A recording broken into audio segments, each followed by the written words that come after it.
Well, good morning, YouTube. Getting an early start today. Very early. All right, guys, as you can see, the sun is just starting to come up, so there will be no need for headlights. I've got her warming up right now. Checked all the fluids. Everything was really, really good. So we've got a long ways to go. According to Apple Maps, we've got about 703 miles, I think, to get home, which, on any other day, I wouldn't think would be a problem. But with this overheating issue and then not being able to run it fast, got some mountains coming up, it could become a challenge. I don't know that I'm going to make it all the way home tonight, but I'm going to at least get as close as I can.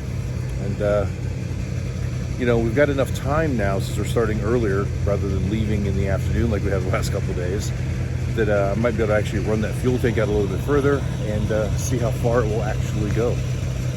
So I'm a little excited about the challenge. But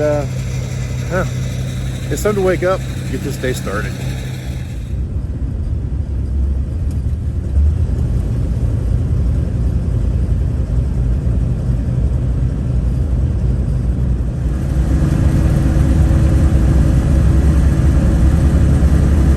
And I'm also hoping that running this early in the morning, the temperature's so low. It says it's 68.9 degrees outside today at the moment. That maybe I can run 65 mile an hour, at least for a short period of time, without getting the engine too hot, at least till the sun gets up. I'm not so sure that's going to make much difference. With that said, I did see another anomaly yesterday. We talked about this, I think, the day before, as well as yesterday, when I was running east, both on Interstate 90 and on 34, it seemed to run hotter. Now yesterday, up by Mount Pleasant, there's a point where Highway 34 kind of loops around the city. It's got like a hook to it, but it makes a hard turn to the south. And then it actually becomes, what is it, 63 and whatever. The road numbers don't matter. What matters is we started going south. And there was a significant difference in cooling efficiency at that point, which doesn't make a lot of sense to me. And it's not that it wouldn't overheat, but it took more work for it to overheat. So when I'm running east, I've got to keep it around 55 mile an hour. If I get it up towards 60, I can see that needle start coming off of that halfway point more towards the hot side. And it would maintain 60 without a problem, but you know that it's getting hotter. If I tried to run 65 or even 70, the needle would get right up there to that danger zone and I'd have to back out of it. But as soon as I turn south, I can run 65 steady for miles and miles and miles, and it'll run just over center. It's still running a little hotter than it was at 55, but it doesn't get dangerously hot by any means. Now, for a little while yesterday, I did run it up over 70 while we were heading south, and at that point, it did start to get up to that area where, it would warm up to a 60 if I was running east. Doesn't make any sense, guys. But I do have concerns when we get down in towards the mountains, how well it's going to do climbing up the grades. I know coming down the grades it'll be fine, but going up, just have to wait and see. We got a long ways to go to get there. Long ways to go, short time to get there. We're southeast bound. Yeah, I'm just gonna show you.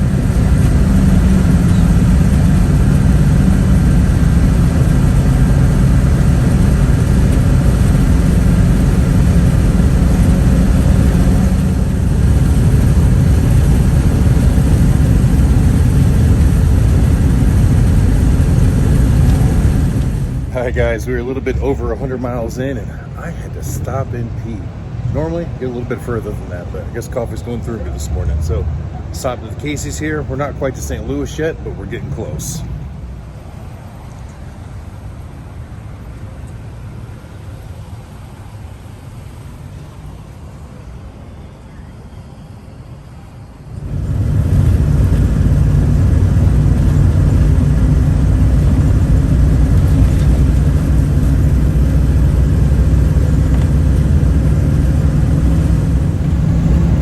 Alright guys, we didn't waste any time at that stop. Literally just ran inside and peed and came back out. Little challenging getting out of the parking lot. It was a left turn only, crossing 4 lanes of traffic, and apparently it was a fairly busy exit, so it took a bit before I could make the turn.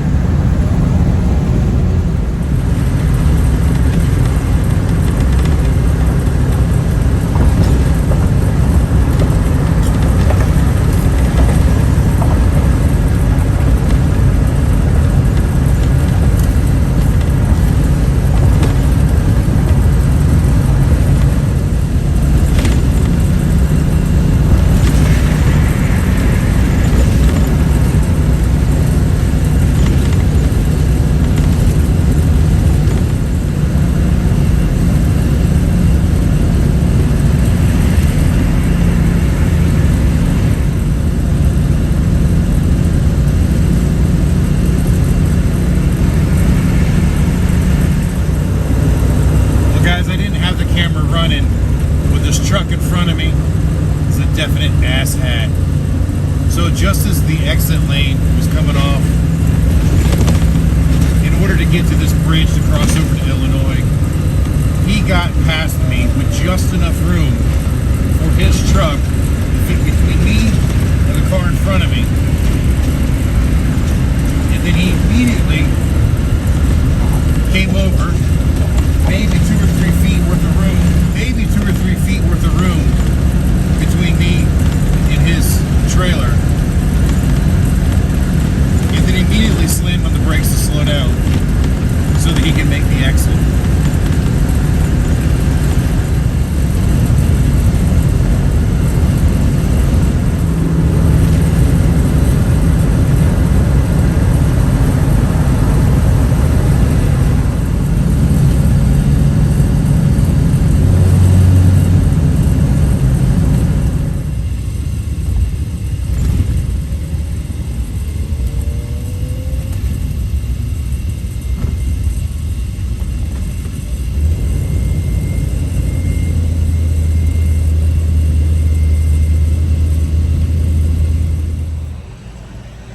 Alright guys, we are about 290 miles in. It's about 11:30 in the morning, and just tired. Eyes are getting heavy, so I'm actually going to kick back, get a little bit of rest here for a minute, maybe take a 30-45 minute power nap. I'm going to run to the pilot, grab some coffee, and get back on the road. But I want to be safe, and I can feel it. I need to stop.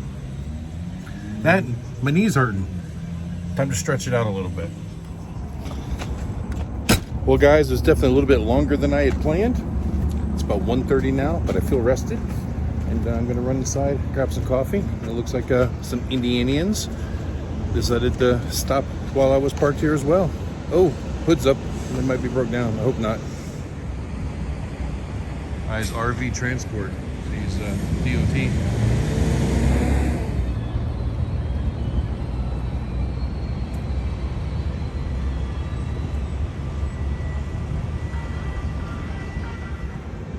All right guys, coffee cup is filled, although part of me is questioning why I want coffee. It's 90 something degrees out here.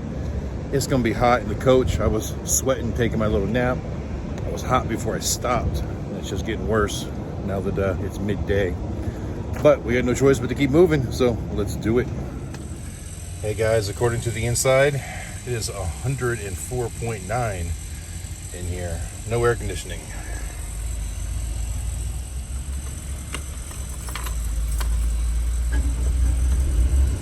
All right, just fire it up. You know, I had that little fan over there pointed at me when I was napping on the couch. Got another one over here that I am going to turn on. It will help. But the way these windows are, you see, this is solid and this slides here. So even when I've got the window open, it's past me, so I don't get a lot of airflow from outside. So hopefully once we get moving, it'll cool down some in here.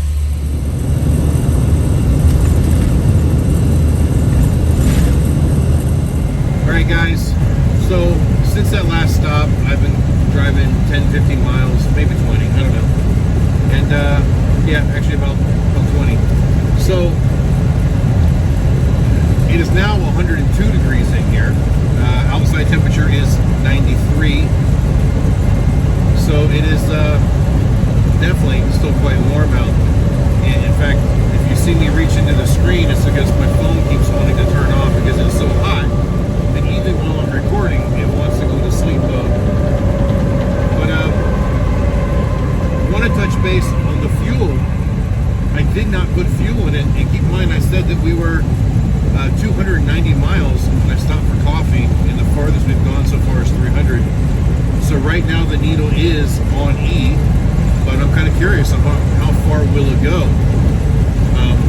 You know, if you've watched the last couple of videos, we are pretty sure that the fuel tank is 56 gallons. I was only able to put 30 something gallons into it yesterday, so in theory that should have only been a little bit more than half a tank, so I should get a considerable amount more fuel out of this. I've still got my 10 gallons of backup gas, so we're gonna try that, maybe add a little bit of adventure. We'll see how far we can go. And in addition to that, I missed my turnoff to get onto 24 East. If you're looking on a map, 57 is coming south out of Illinois, and then it kind of forks, and 24 goes southeast, and 57 ends up going southwest. So right now I'm going southwest on 57, but I looked at the map, and there's a crossroad that I get off up here that will bring me back across, because they're slowly getting further apart as they go down.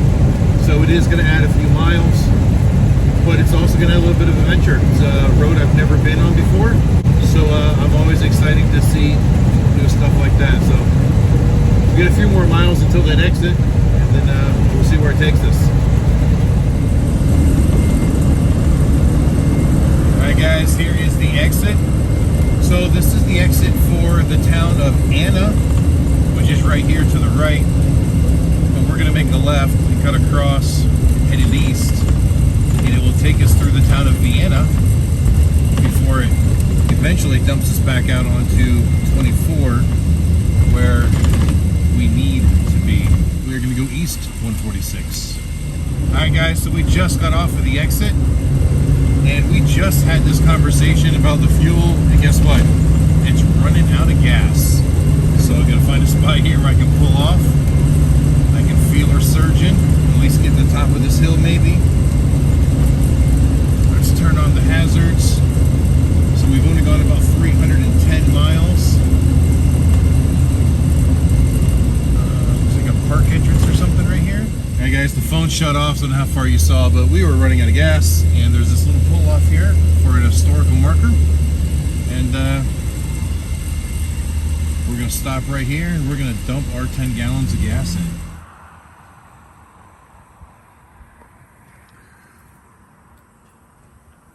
Well, at least we're in a nice shady spot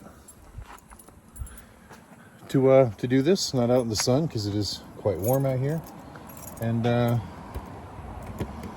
luckily we had a place that we could pull off to. I was worried about when it would run out of fuel. You know, my thoughts were, what if we got all the way to Mont Eagle, and climbing up Mont Eagle is when it would decide to shut off. That would have been a bad thing. Hey, before I put the fuel in here, why don't we go see what this historical marker is all about?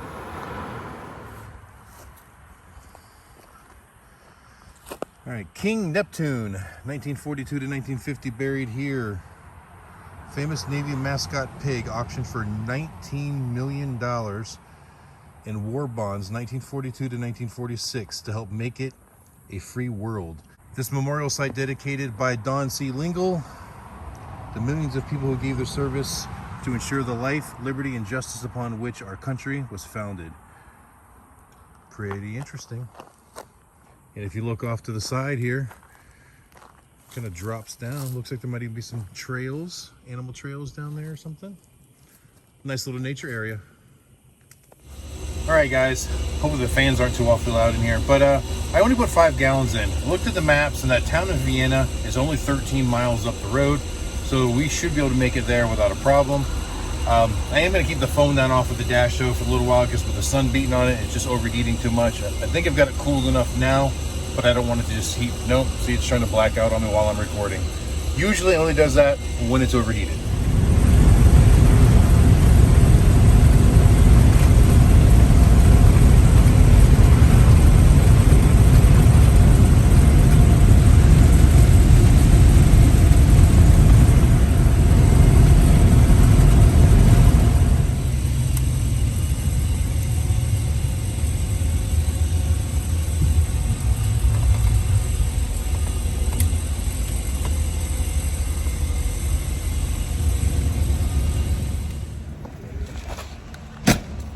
All right, guys, we made it to the Casey's without any issue, with plenty of fuel to spare.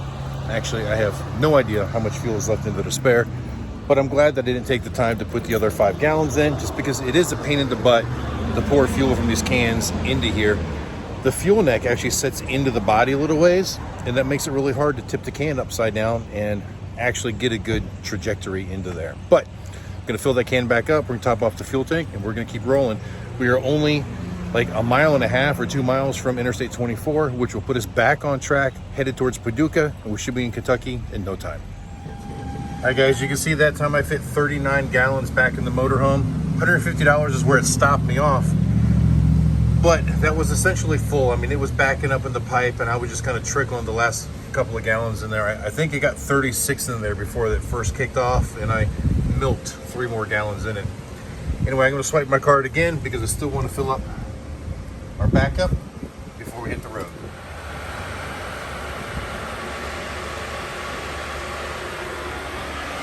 Well, guys, the last couple times we stopped, she's been spitting coolant out.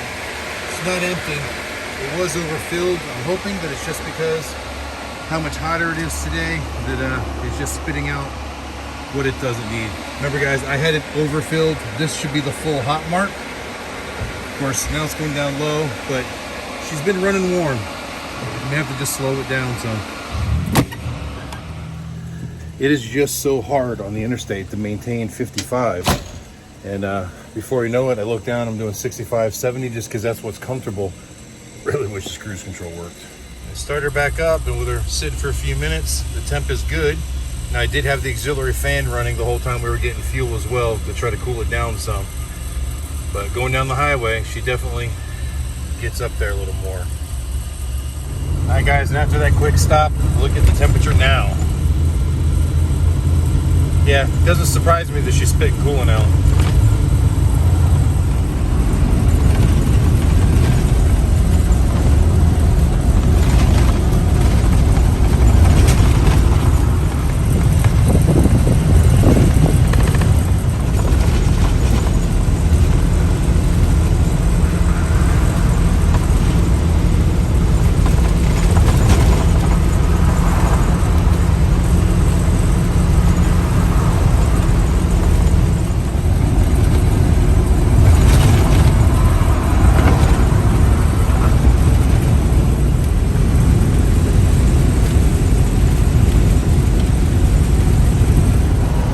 Guys, that was the Ohio River, the Kentucky state line, so we are coming into Paducah right about now. You know, and after this journey, it's good to be back in the South, back to my heritage. No, I've never lived in Kentucky, but at least we're in the South, and I've been raised in the South all my life. However, the bearded guy, Jeff Lawless, he has a YouTube channel that I recommended some of you to, and he's starting to grow pretty good. He lives over here, about 2 hours away, I guess. Never been exactly where he's at, but hi, Jeff. Hi, Mrs. Bearded Guy.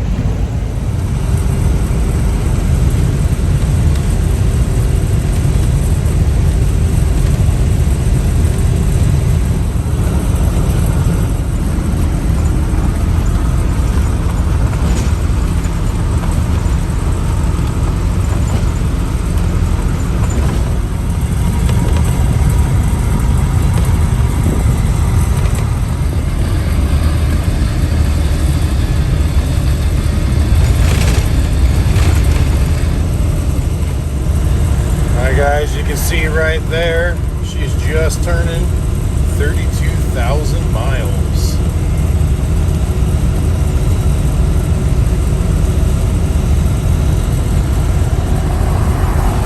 Also note, back down to 55. That's keeping the temperature happy.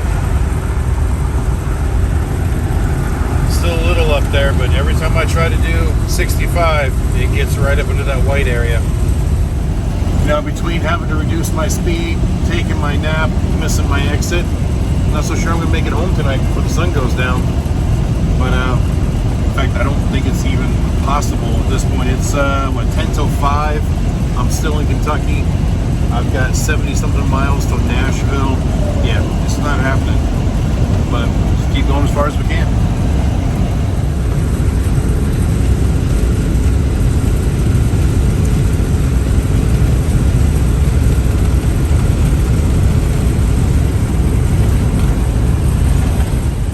Well, guys, about 30 miles into Tennessee, we gotta slow down. Bring her down to a halt.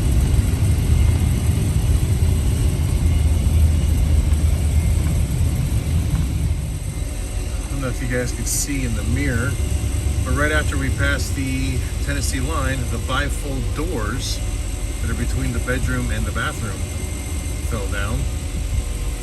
I heard a clank. I looked back and they're laying there. Hopefully nothing broke. It's kind of weird that it happened when it did as well, because we didn't hit any bumps or anything. I just changed lanes gradually and heard the clunk. She's still running a little bit hot. I can smell it a little bit, but she's not overheating, just running hotter than I like. Again, if I keep it at 55, it's pretty good, but every once in a while I look down and I'm up to 63, 64, and the temperature's back up there again. So it's really, really hard for me to maintain 55 with the awkward driving position and no cruise control.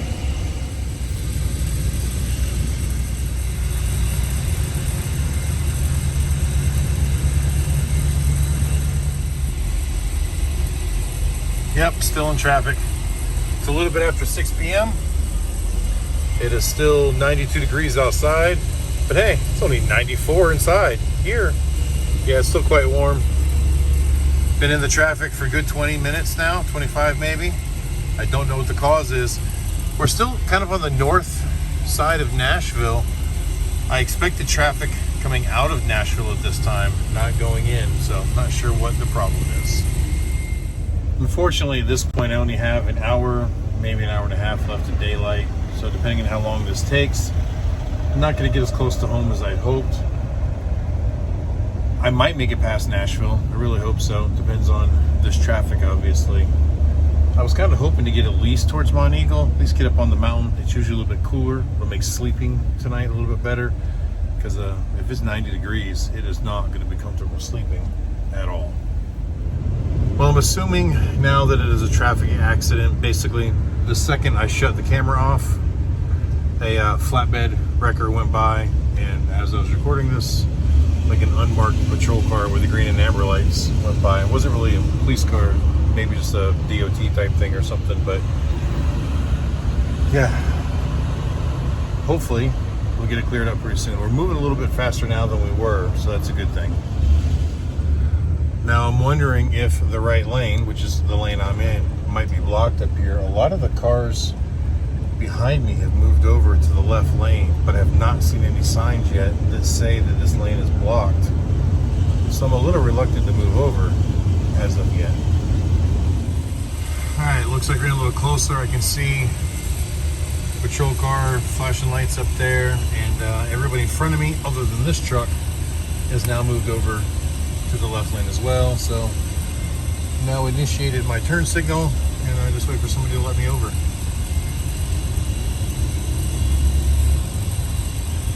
And looks like Mr. BMW is giving me some room.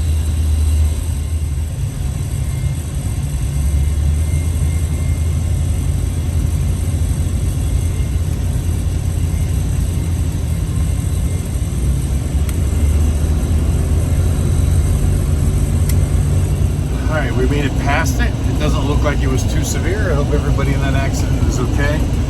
Right there, the sign also said 17 miles to Nashville. So let's try to make it through to the other side at least before the sun sets. All right, guys, here we come into the Nashville area.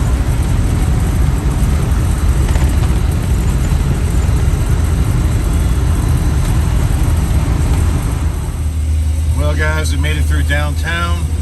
Unfortunately, we hit more traffic. I am quickly running out of daylight. There is a couple truck stops just a few miles up the road.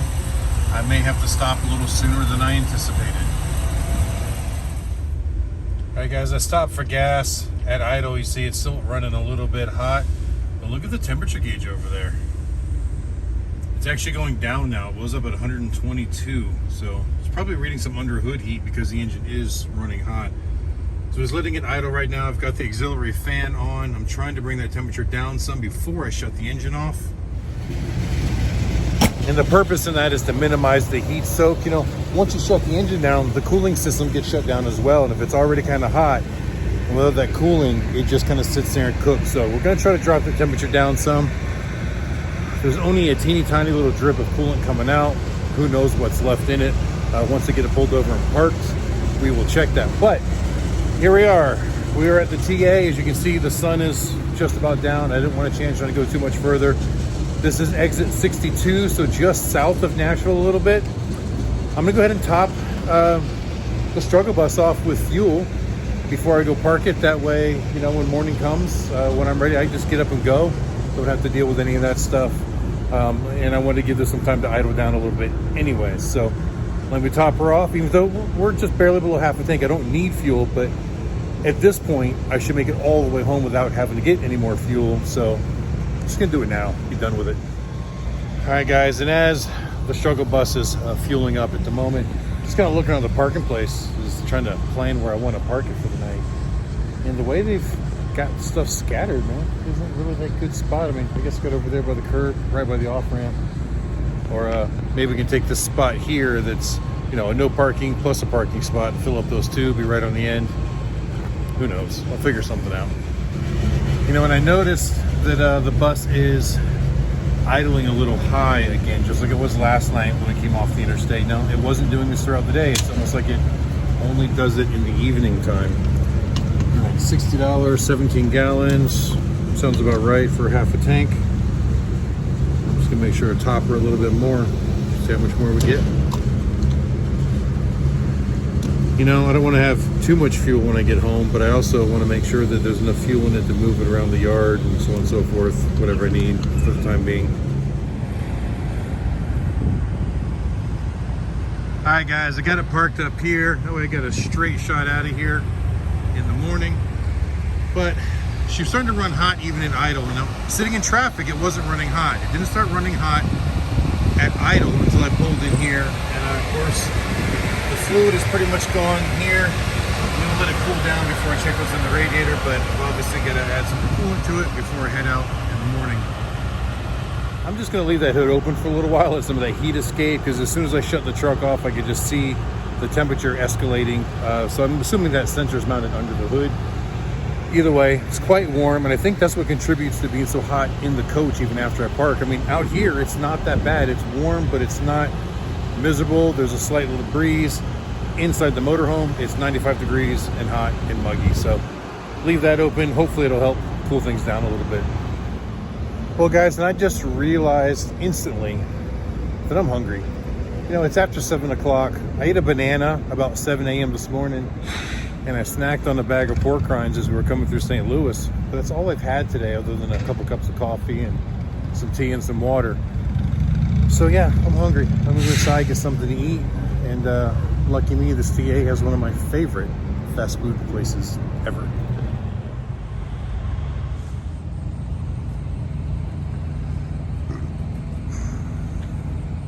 All right, guys, check it out. So I'm sitting here, it's 10 o'clock at night. I just got off the phone with my wife. A little sad that I wasn't gonna actually be home tonight like I wanted to. Now, I've been here a couple hours. I had dinner, watching some YouTube videos, getting ready to edit this video and answer a few emails. And then a light bulb went off in my head. And actually, a couple of nights ago, I had thought that the dimmer switch might be the problem. I had that problem with Goliath, where the dimmer switch on the floor. Keep in mind, it's 83, so it's actually got the button on the floor that you hit with your foot to turn it from high beam to low beam. And with Goliath, that ended up being the problem, and I replaced it a couple of years ago. Well, when I was diagnosing the problem the other day at the O'Reilly in Mitchell, South Dakota, You know, I said I verified I had power into the switch and out of the switch, but then the wires kind of disappeared. It's an awkward position. I had the dash panel all apart, and I was just running out of time, and I decided to give up before going any further. And I kind of wish I had it now, but I'd forgotten about that. So, you know, the epiphany happened. I remembered, hey, I should check that. And then we got the drive in, and then, you know, worried about the fuel problems. I completely forgot about it.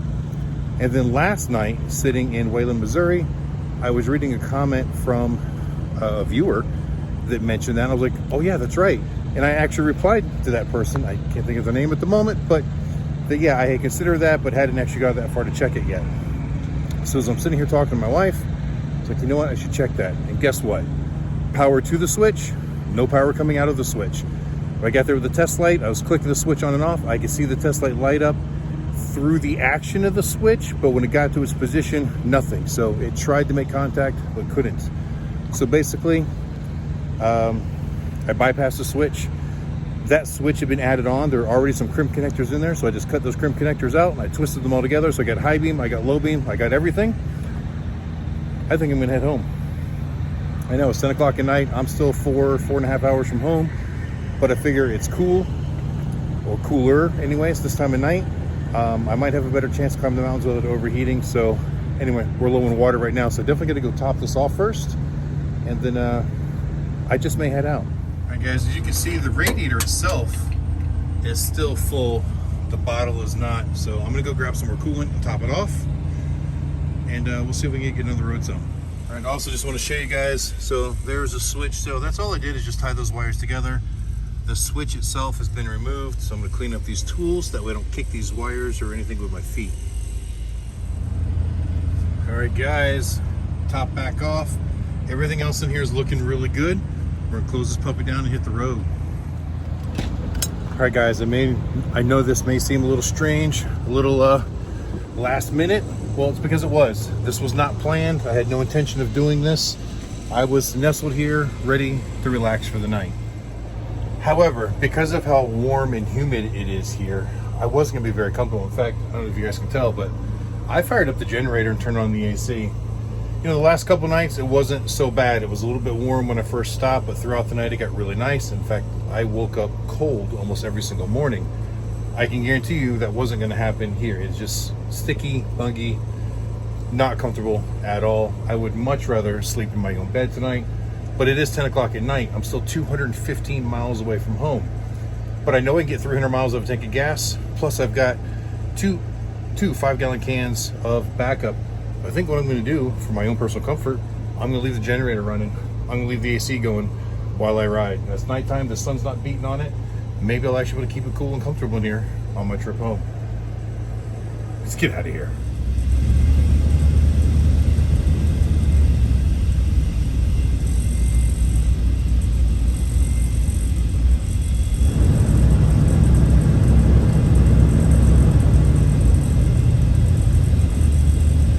Guys, we are rolling, and I'm really hoping this wasn't a mistake. Oh, I got smudges on the windshield right there.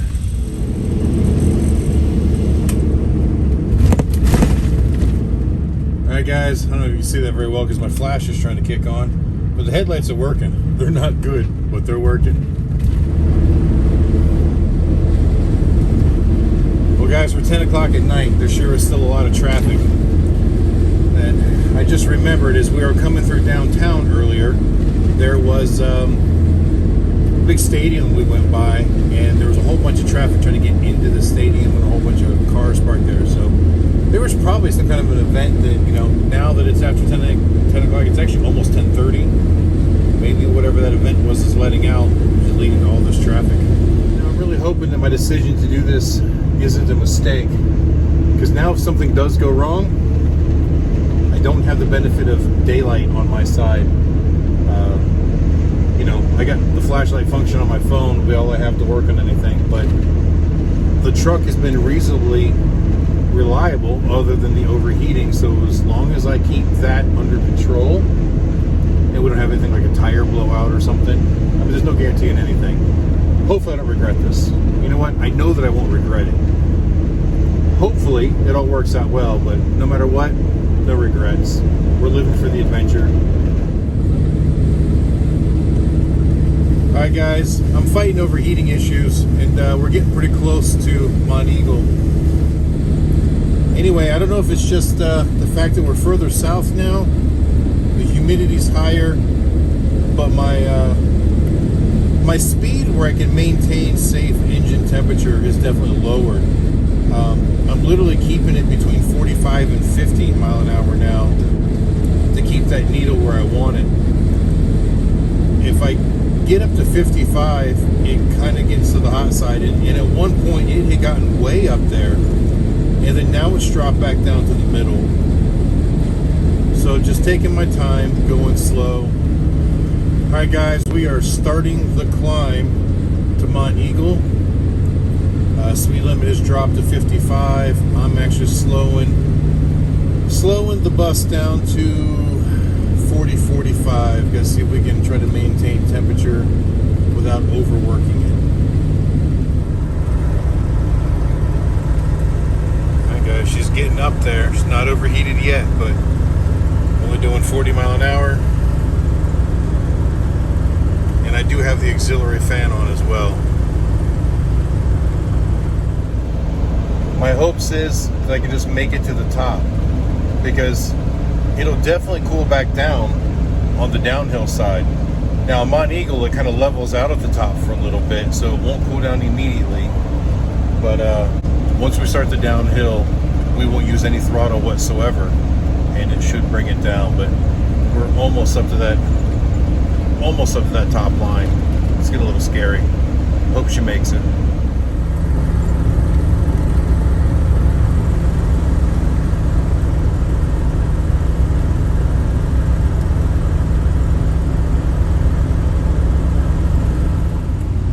Guys, there's a rest area here, and the needle is pegged. I can tell that it's down on power, so I'm going to pull it in here and hope that she'll cool down just a little bit. Now we're almost to the top, but hopefully with that auxiliary fan running, just letting it idle for a few minutes, I can get that temperature to come down and finish it.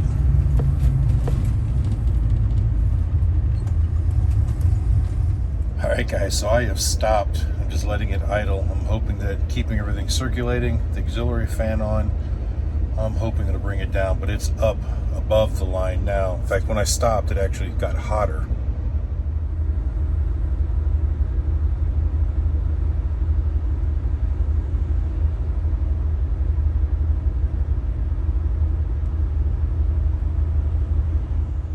And at this point, I really don't want to shut it off, because I'm afraid the heat soak is going to actually cause more problems, because then we take away the cooling, as I explained earlier. So I'm just going to watch that needle and hope that it brings it down. I mean, it can't really get much hotter. Hopefully it'll get cooler. Well guys, I'm really starting to think this is more of a thermostat problem, because like I said, even with the electric fan on here, it should drop the temperatures. But I come up here to check, you know, and she sounds like she's running fine. Usually when an engine starts to overheat, you'll get that miss or that stutter or that stumble. You'll know it's running high. And right now she sounds good, but here's the puzzling part. Overflow hasn't spilled out yet. I can touch this. It's cool. It's not even warm. I mean, not even warm. The radiator cap right here, if it was as hot as that gauge says it is, I wouldn't be able to touch this, and I can lay my hand right on it. And it's warm, but it's not even normal hot. So I don't think it's a problem in the radiator. I think the hot water is getting trapped in the engine, because this out here isn't hot. Not as hot as that gauge says it should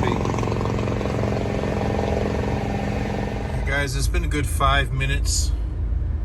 You see the needle is just slowly starting to come down. Yeah, with it electric fan running plus an engine driven fan running. Yeah, with both of those running, it should be cooling much faster than this, so yeah, it's got to be a circulation problem of some sort, whether it's a clog in the radiator or the thermostat not opening. It's got to be something that is stopping the flow of water, because the radiator's not overheated, just the engine is. Check it out, guys. It's coming down just in here idling. What's crazy is I gave it some throttle and I could watch it come down faster, circulating that water more.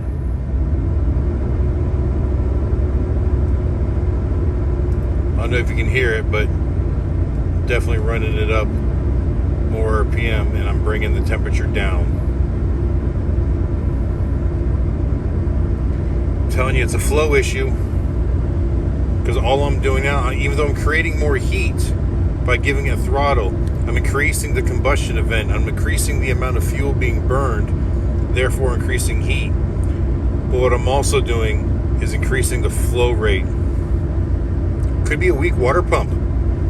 Maybe the water pump isn't flowing like it should. Anyway, I think that's safe enough for me to get to the top of the mountain. When we come down, it should cool off on its own. But now you guys can actually see this rather than me just tell you about it.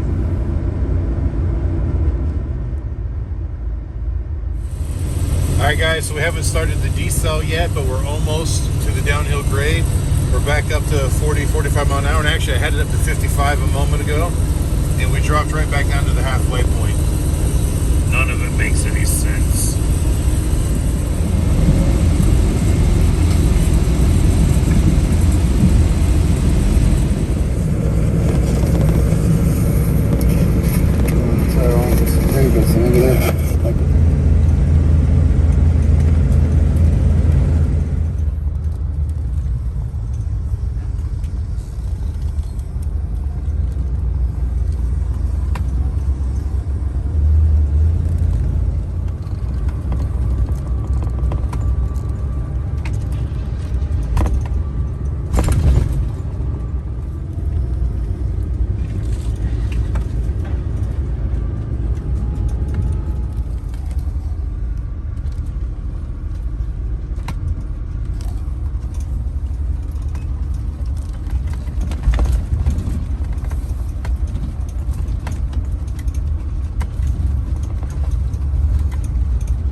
Well guys, as you can see, I made it home.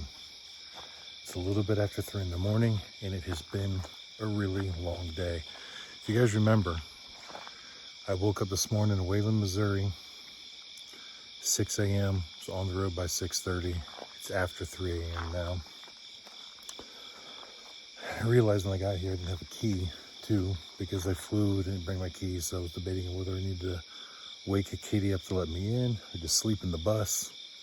I remembered I got a spare set of keys. It was in my dually. Well, I've got the code to get into the door of the dually, so I got my keys. So I'm gonna go inside and surprise Katie, assuming that she doesn't shoot me when I walk in, since she has no idea that I'm coming home. When we last spoke, I was still over by Nashville, and I was settled for the night. I never told her that I fixed the headlights. Never told her I was headed home. And she's probably sound asleep by now. Hey guys, after we got down the mountain, everything went pretty well. I did have to stab brake it a couple of times, but it did very, very well. A couple of the big grades, it got warm, but not like it did there. The rest of the trip went pretty good. But it's late. We'll talk more about this later. So I want to thank all of you for watching. Really appreciate all the comments and all the support on this entire series. And until the next time I see you, keep those engines running.